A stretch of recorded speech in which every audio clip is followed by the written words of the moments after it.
లోకం మనల్ని చాలా ప్రశ్నలు అడుగుతుంది. దానికి మనం సరి అయిన సమాధానం చెప్పగలగాలి. లోకం అడిగే ప్రశ్నలకు సరి అయిన సమాధానం చెప్పకపోతే అది అభ్యంతరంగా మారుతుంది. అర్థమయ్యేటట్లు ఒక ప్రశ్న అడుగుతాను. మిమ్మల్ని ఎప్పుడైనా మీ బంధువులు, మీ స్నేహితులు, మీ కుటుంబ ప్రజలు అడిగే ఉంటారు, మేము మీ చర్చికి వచ్చినప్పుడు, మీ మీటింగ్స్కి వచ్చినప్పుడు మీరు పెట్టే కేకులు తింటున్నాం, బిర్యానీ తింటున్నాం, మీరు ఏది పెట్టినా సరే కళ్ళకు అద్దుకొని మరి తింటాము. మరి మీరు మా దగ్గరకు వచ్చినప్పుడు మేము ప్రేమతో పెట్టే మా ప్రసాదం ఎందుకు తినరు అని అడుగుతున్నారు. అప్పుడు మనలో చాలామంది ఏం చెప్తున్నారు తెలుసా? నేను యేసు ప్రభుని నమ్ముకున్నా, అందుకే తినను అంటున్నారు. మరికొందరేమో మా అయ్యగారు చెప్పాడు తినొద్దని, మరికొందరేమో మా బైబిల్లో ఉంది తినొద్దని చెప్పారని. ఇప్పుడు చెప్పండి, వాళ్ళకి అర్థమైందా అపార్థమైందా మీ జవాబు? అపార్థమైంది. నిజమే, యేసుప్రభుని నమ్మావు కాబట్టి తినవు, నిజమే బైబిల్లో ఉంది తినొద్దని, నిజమే అయ్యగారు కూడా తినొద్దనే చెప్తాడు. కానీ వాళ్ళు అడుగుతుంది ఏమిటంటే, మేము ప్రేమతో ఇస్తే మీరు ఎందుకు తినరు? ప్రేమతో ఇచ్చేదాన్ని వద్దన్నాడా మీ దేవుడు అంటారు. జవాబు అది కాదు. గడిచిన 13 సంవత్సరాల క్రితం నా జీవితంలో ఒకటి జరిగింది. నేను కర్ణాటక ప్రాంతంలో ఉన్న ఒక పల్లె గ్రామానికి వెళ్ళాను. అక్కడ కరపత్రాలు పంచుతున్నాను. వెంటనే ఓ పెద్ద ఆయన వచ్చి నా కాలర్ పట్టుకుని నన్ను లాక్కెళ్ళాడు. 13 సంవత్సరాల క్రితం ఒక గుడి దగ్గరికి తీసుకెళ్ళి నన్ను అడిగాడు, మీరు మతాన్ని మార్చి మా దేశాన్ని పాడు చేస్తున్నారన్నాడు. నేనన్నాను, దేవుణ్ణి ప్రకటిస్తే మతం ఎలా మారుతుంది? దేవుని నమ్ముకోవడం మతం మార్చుకోవడం అవ్వదే. మరి మీరు ఆచారాలు సాంప్రదాయాలు మారుస్తున్నారు అని అన్నాడు. లేదు లేదు, మేము ఏ ఆచారం ఏ సాంప్రదాయం మార్చాలనుకోవట్లేదు, దేవుణ్ణి పరిచయం చేయడం వరకే మా పని. మరి తెల్లచీర కట్టుకుంటే తప్ప మీరు మందిరానికి రావద్దంటారంట, తాళి తీసేయాలంటారంట, మెట్టలు తీసేయాలంటారంట, బంగారం తీసేయాలంటారంట, మీరు బొట్టు తీసేయమంటారంట అని అడిగాడు. నేను బైబిల్ గ్రంథం ఆయన చేతికిచ్చి, ఇందులో ఒక్కసారి కూడా ఈ పై రూపాన్ని మార్చుకోవడం గురించి బైబిల్ చెప్పలేదు. ముందు మారు మనస్సు పొందుమని రాయబడింది బైబిల్లో. మారు మనసు పొంది బాప్తిసం తీసుకోమని రాయబడింది. ఈ పై రూపంలోని మార్పిడి అంతా కూడా సమర్పణకు సంబంధించింది. వారి హృదయం పరివర్తన చెందినప్పుడు వాళ్ళకు వద్దు అనుకుంటే వాళ్ళే దాన్ని కాదనుకుంటారు, కావాలి అనుకుంటే దాంట్లో కొనసాగుతారు. అందులో ఉండుట యందు ఏమీ లేదు, వాటిని తీసుట యందు ఏమీ లేదు. రక్షణ పై వస్త్రధారణలో లేదు. రక్షణ సర్వమానవాళి కొరకు తన ప్రాణమును త్యాగం చేసి సర్వ పాప విమోచన కొరకు తనను తాను సిలువకు అప్పగించుకొని మరణించి తిరిగి లేచిన రక్షకునిలోనే రక్షణ ఉన్నది. ఆయన పేరు నజరేయుడైన యేసు అని ఆ రోజు ప్రకటించాను. అప్పుడు ఆయన ఏమన్నాడో తెలుసా? మేము ప్రేమతో ఇస్తే తినడం చేత కాదు, మళ్ళీ మీరు ప్రేమ గురించి మాట్లాడుతున్నారు అన్నాడు. నేను చెప్పాను, ఉదయం 9 గంటల నుంచి ఇప్పటి వరకు గ్రామాల్లో తిరిగి నేను కరపత్రాలు పంచుతున్నాను. ఇప్పుడు మధ్యాహ్నం 3 అయ్యింది. ప్రేమతో ఏం పెడతావు నాకు పెట్టు, నేను తింటానన్నాను.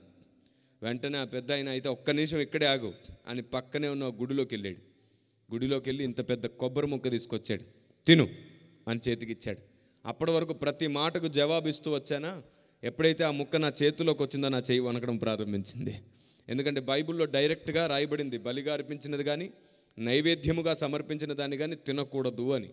నా చేతుల్లోకి వచ్చింది. నేనేం చేయాలో అర్థం కాని పరిస్థితిలో ఉన్నాను. వెంటనే పరిశుద్ధాత్ముని స్వరం, నేనే నీలో నుంచి మాట్లాడతాను, ధైర్యం తెచ్చుకో అని. వెంటనే అతనితో నేను అన్నాను, అవునండి, మా దగ్గర ఓ ప్రశ్న ఉంది, దానికి మీరు జవాబు చెప్పగలిగితే నేను ఇది తింటాను. మీ దగ్గర జవాబు లేకపోతే ఎలా నా చేతుల్లో పెట్టారో అలాగే తిరిగి తీసుకోండి అని అన్నాను. ఏంటో అడగమన్నాడు. అప్పుడు నేను అతన్ని అడగడం ప్రారంభించాను. మీ మతంలో భవానీమాల, శివమాల, అయ్యప్పమాల అని వేసుకొని ఎంతో గొప్పగా భక్తి చేసే అన్నదమ్ములు ఉన్నారు కదా, వాళ్ళని మీ ఇంటికో మీ గుడికో తీసుకెళ్ళి ప్రేమగా ఓ నాటుకోడిని కోసి ప్రేమగా వండి ప్రేమగా వడ్డిస్తే వాళ్ళు ఏమైనా ప్రేమగా తింటారా అని అడిగా. ప్రేమగా మేము ఇచ్చేది నువ్వు తినట్లేదని అన్నావు నన్ను, మరి నువ్వు కూడా అలాగే వాళ్ళకి ప్రేమగా ఓ నాటుకోడి కోసి తినిపెడితే తింటారా అంటే ఆయన అన్నాడు, తినరు. ఎందుకు? మతం మారారా? లేదు. కులం మారారా? లేదు అన్నాడు. మరి ఎందుకు తినరు? అప్పుడు ఆయన అన్నాడు, భారతదేశంలో పుట్టి ఈ మాత్రం తెలీదా నీకు అన్నాడు. తెలుసండి, కానీ మీకు అర్థం అవ్వడానికి చెప్పాలి కాబట్టి అడుగుతున్నాను అన్నాను. అప్పుడు ఆయన అన్నాడు, వాళ్ళు నిష్టలో ఉన్నారు, వాళ్ళు దీక్షలో ఉన్నారు. ఎవరైనా నిష్టలో దీక్షలో ఉంటే వాళ్ళు తినకూడనివి కొన్ని ఉంటాయి. ఏమిటంట? నిష్టలో దీక్షలో ఉన్నప్పుడు తినకూడనివి కొన్ని ఉంటాయి. నేను అన్నాను, ఒకవేళ తినకూడనివి తింటే ఏమవుతుంది? వాళ్ళ దీక్ష పాడైపోతుంది.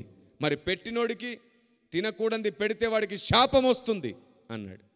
అప్పుడు నేనన్నాను, 21 రోజు 41 రోజు మాలలు వేసుకొని నిష్టలో ఉన్నందుకే తినకూడనిది పెడితే శాపం అంటున్నావే, మేము బాప్తిసం ద్వారా జీవితకాలం నిష్టలో బతుకుతున్నాం. మరి బాప్తిసం ద్వారా జీవితకాలం దీక్షలో ఉన్నాం.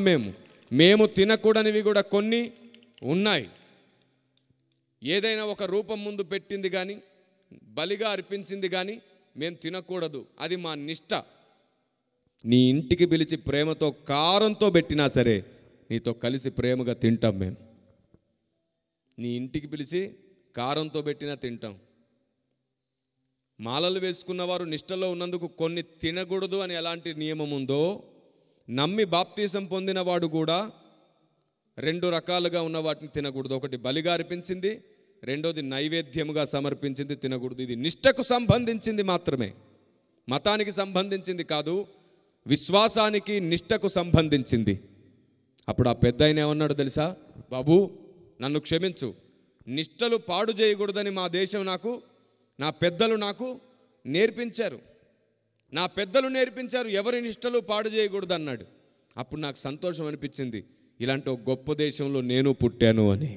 ఎందుకంటే ఒకరి నిష్టను పాడు చేయకూడదు అనే ఓ మంచి సంస్కారం కలిగిన దేశం మన దేశం. దేవునికి స్తోత్రం కలుగునుగాక. దేశానికి ఏదైనా అర్థమయ్యేటట్లు చెప్పండి, దేశం గుండెల్లో పెట్టుకొని చూసుకుంటుంది.